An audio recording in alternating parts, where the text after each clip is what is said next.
National conference, PDP, BJP, Congress, चारों दलों के नेताओं का सादर धन्यवाद। आपका धन्यवाद इसलिए कि ये सड़क है, ये देखिए, आइए आइए, ये सड़क है जी। ये सड़क जम्मू संभाग के सबसे खूबसूरत इलाके बसंतगढ़ की तरफ जाती है। और ये आप देख सकते हैं कि इस सड़क का हाल क्या है। ये टायर आपको बता रहे होंगे कि सड़क का हाल क्या है। ये गाड़ी की हालत आपको बता रही होगी कि सड़क का हाल क्या है। ध्यान से गाड़ी की हालत देखिएगा, ये गाड़ी की हालत आपको बता रही होगी। इसलिए मैंने कहा सादर धन्यवाद चारों राजनीतिक दलों के नेताओं का। डॉक्टर फारूक अब्दुल्ला का धन्यवाद, धन्यवाद भारतीय जनता पार्टी के प्रदेश अध्यक्ष रविंदर रैना का, धन्यवाद पीडीपी की नेता महबूबा मुफ्ती का, जिनके बयान अक्सर दुख, दर्द और तकलीफ और परेशानी को हाईलाइट करने वाले होते हैं, और कांग्रेस के नेताओं का तो खासतौर पर धन्यवाद, क्योंकि एक लंबे समय तक भारत की सत्ता पर काबिज रहा हुआ दल जवाब दे कि डूडू बसंतगढ़ का यह रास्ता सिंगल लेन क्यों है, जवाब दे कि ये रास्ता इतना खराब क्यों है, और जवाब दे कि इस खूबसूरत इलाके में, जरा इस इलाके की खूबसूरती देखिए, इस खूबसूरत इलाके का की सड़क ये है, और इतने खूबसूरत, ये देखिए, ये यहां पानी जो है, ये दरिया यहां बह रहा है, इस खूबसूरत दरिया के साथ में ये सड़क जा रही है, सिंगल लेन सड़क है, मौत का कुआं है। और कारण केवल और केवल ये कि जितने भी राजनीतिक दल जम्मू कश्मीर के रहे हैं, दलगत राजनीति से ऊपर उठकर अगर उन्होंने कुछ किया होता तो शायद आज लाटी तुन्ना और डूडू बसंतगढ़ के लोगों के पास एक अच्छी सड़क होती। लेकिन ये देख सकते हैं आप, ये सड़क है और ये पीछे का नजारा है। मेरे साथ स्ट्रेट लाइन की editor in chief Pallavi Sareen भी हैं।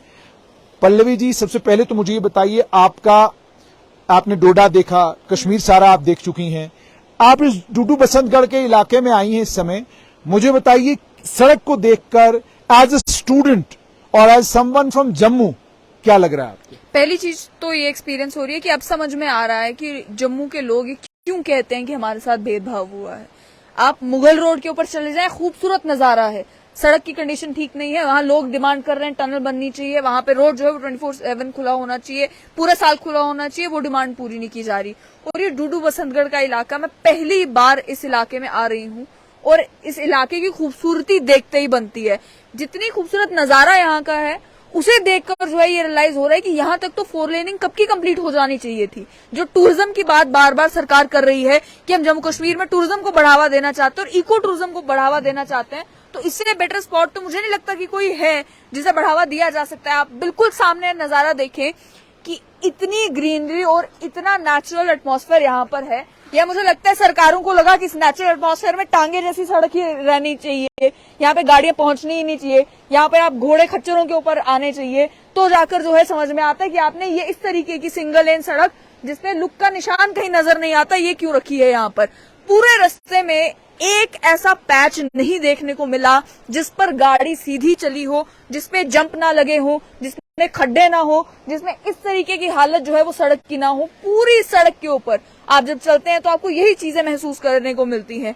आज तो शुक्र ये था कि चेन्नई तक जाम नहीं था, वरना अक्सर जब आपको इस इलाके में आना तो पहले आपको जाम बर्दाश्त करना है, फिर आपको ये टूटी हुई सड़क बर्दाश्त करनी है, और तब तक जो है कोई टूरिस्ट होगा या कोई आम व्यक्ति भी जो इन हिल स्टेशन में एंजॉय करने के लिए जाता है, उसका वैसे ही मन खराब हो गया होता है इस सड़क की हालत देखते हुए कि मैं एंजॉय क्या करूं। नजारा चाहे बहुत खूबसूरत है, लेकिन फैसिलिटीज प्रोवाइड करना सरकार का काम है। सिर्फ चिल्लाते रहना कि हम ये काम कर रहे हैं, हम वो काम कर रहे हैं, उससे बात नहीं बनेगी।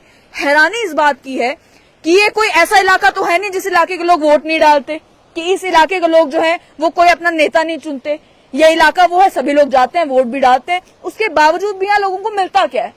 आज भी कच्चे घर इस इलाके में, आज भी ये कच्ची सड़क इस इलाके में, आज भी टूरिज्म इस इलाके में नहीं, आज भी लोगों को डूडू बसंतगढ़ के बारे में बताया ही नहीं जाता कि ये भी कोई इलाका है, यहाँ भी आप जा सकते हैं।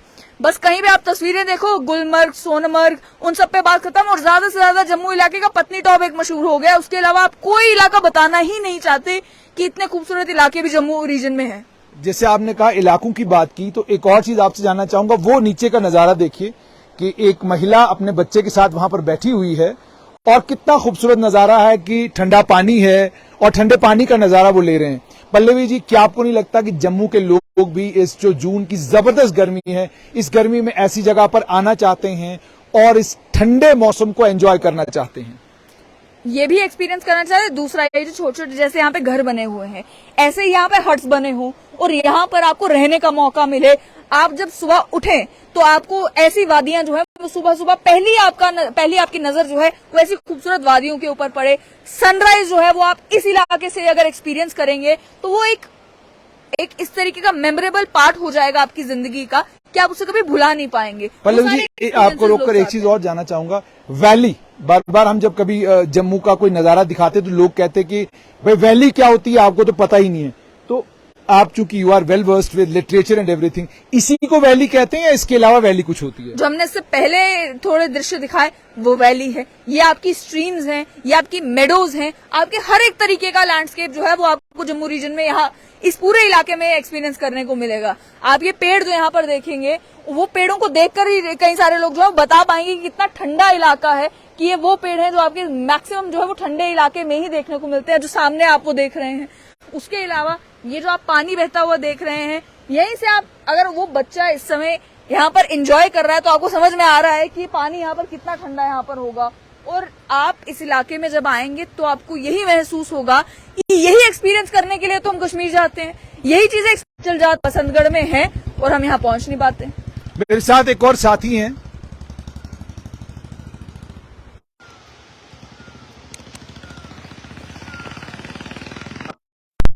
मेरे, इनसे भी बात करेंगे। आप एक और साथी है, इनसे बात करेंगे।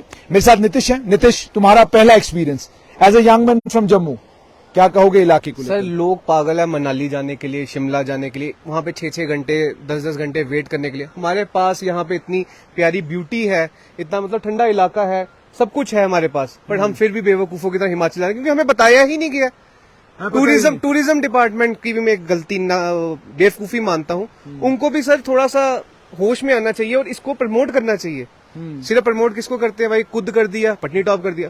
हमारे जम्मू वालों के पास है ही नहीं कोई हिल स्टेशन। अच्छा, आप लोग तो यंग लोग हैं, आप लोगों को घूमने का, आप लोगों को ऑफ रोडिंग करने का, बाइक्स पर लंबे लंबे सफर पे जाने का बड़ा शौक। सर, ऑफ रोडिंग करनी हो ना अगर किसी को, मैं कह रहा हूँ यहाँ तो रोड ही नहीं है, यहाँ पे सबसे बेस्ट ऑफ रोडिंग हो सकती है। लोग जाते हैं परमंडल वाली तरफ, वो खड्ड खुड में। मैं कह रहा हूँ यहाँ पर आओ, यहाँ पे देखो ऑफ रोडिंग है।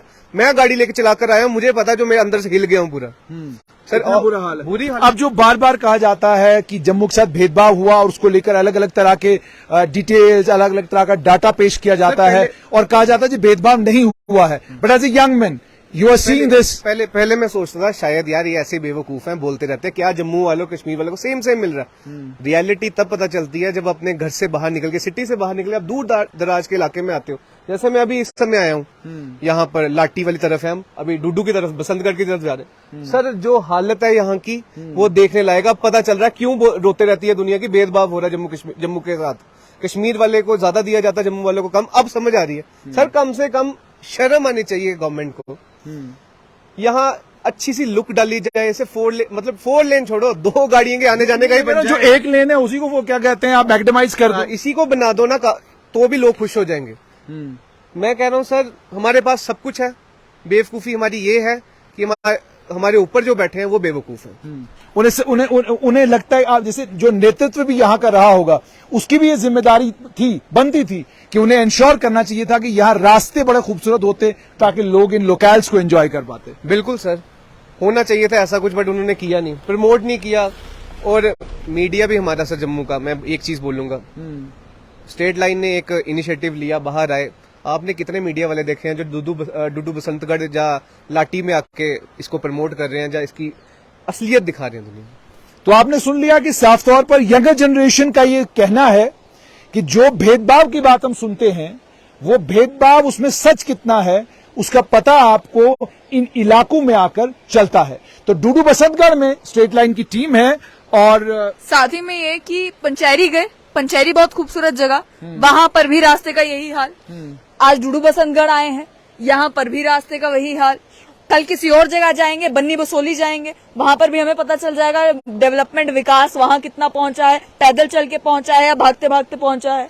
तो इस इलाके में भी लोग जो है अभी विकास को ढूंढ ही रहे हैं। लोग कह रहे हैं कि पहले लुक आएगी फिर विकास आएगा, पहले यहाँ पे ब्लैक टॉपिंग होगी, सड़क आएगी, उसके बाद विकास आएगा। यहाँ पे भागते हुए भी आएगा, चलते हुए भी आएगा। लेकिन फिलहाल बात यह है कि सरकार जो है, इस समय तो एलजी का शासन है, एक गवर्नर जगमोहन थे जिनको आज भी जम्मू कश्मीर के लोग याद करते हैं कि गवर्नर शासन में बड़ी डेवलपमेंट हो गई थी। आज लेफ्टिनेंट गवर्नर का शासन है। इस शासन में अगर यहाँ पे सड़क पहुंचती है, इस शासन में अगर यहाँ के लोगों के मसले हल होते हैं, तो इस गवर्नर को भी लोग याद रखेंगे। तो आपने साफ तौर पर सुन लिया कि अगर सड़क यहां पहुंचती है तो लोग याद रखेंगे लेफ्टिनेंट गवर्नर मनोज सिन्हा को। नजर पड़नी चाहिए एलजी मनोज सिन्हा के इस रास्ते के ऊपर। और फिर दोबारा से सादर धन्यवाद national conference, Congress, PDP, BJP, चारों दलों के नेताओं का सादर धन्यवाद। ये सड़क आपकी मेहरबानी से है और इस सड़क के ऊपर आपकी मेहरबानी के कारण लोग जो है